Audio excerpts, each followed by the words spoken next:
សួស្តីដល់កាត់ពុកម៉ែជាទីស្រឡាញ់ថ្ងៃនេះមានមុខម្ហូបមួយដែលមានឈ្មោះថាខតុពាំងជាមួយឆ្អឹងជើងជ្រូកបាទជាដំបូងយើងទៅផ្សារសិនបាទតែទិញតុពាំងហើយនឹងជើងជ្រូកបាទ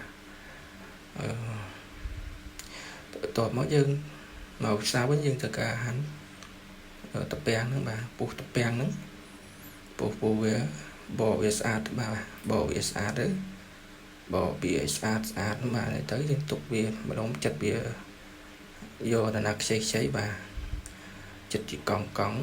ចិត្តជាកង់ចិត្តកង់ទៅតាមចំណូលចិត្តពុកម៉ែបងប្អូនបាទតូចធំក្តីតាមចំណូលចិត្តបាទឥឡូវយើងដាំទឹកស្ងោរវាសិនបាទដាំទឹកស្ងោររយៈពេល5នាទីបាទ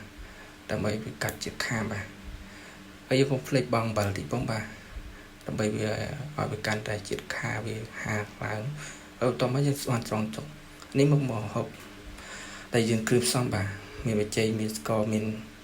កោត្នោតស្ករអីបាទដំបូងយើងទៅដាក់ខ្លាញ់កូរគ្រឿងបាទកូរស្ករបាទកូរសពគ្រឿងមកឡើងពណ៌ត្នោតបាទពណ៌ឥឡូវវាឡើងក្រហមហើយយើងដាក់ស្ករដាក់គ្រឿងក្រៅបាទកូរវាមកហើយចូលវាសពគ្រឿងហើយយើងដាក់សាច់ជ្រូកចូលបាទដាក់សាច់ជ្រូកចូលយើងដាក់សាច់ជ្រូកចូលកូរវាសពហើយគ្របទឹកសិនបាទគ្របទឹកពោះហើយយើងមើលវាភាសាទៀតយើងដាក់តុពាំងចូលបាទហើយយើងកូរភាសាទៀតកូររហូតដល់សពបាទកូរឲ្យសពកូររហូតកូរគ្របវិញបាទបន្ទាប់យើងបើកវាមើលសិនតើវាមានពោះយើងថែមទឹកតិចបាទថែមទឹកឲ្យបិទវិញតោះមកយើងមើលវាទៀតបាទតើវាចិត្តឆ្អិនហើយយើងចិត្តឆ្អិនហើយយើងដួសយើងចាប់ដើមដួសវាបាទបិទរំដបវិញមកពេលនេះបិទក្រាបបិទអីបាទហើយយើងដួសយកមកទុកដល់ឡែកដើម្បីរៀបចំញ៉ាំបាទឥឡូវយើងចាប់ដើមដួសបាទដួសដើម្បីធ្វើការរៀបចំ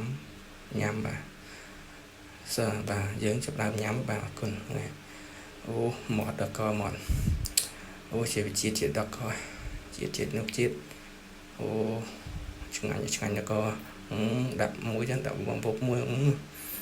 មើលទៅទឹកតំណដល់កបាទទឹកវាឆ្ងាញ់បាទអូជាតិវប់ជាតិដល់កបាទមាត់ងាញ់ណាអូជាឆ្ងាញ់អរគុណបាទចុះគុណជម្រាប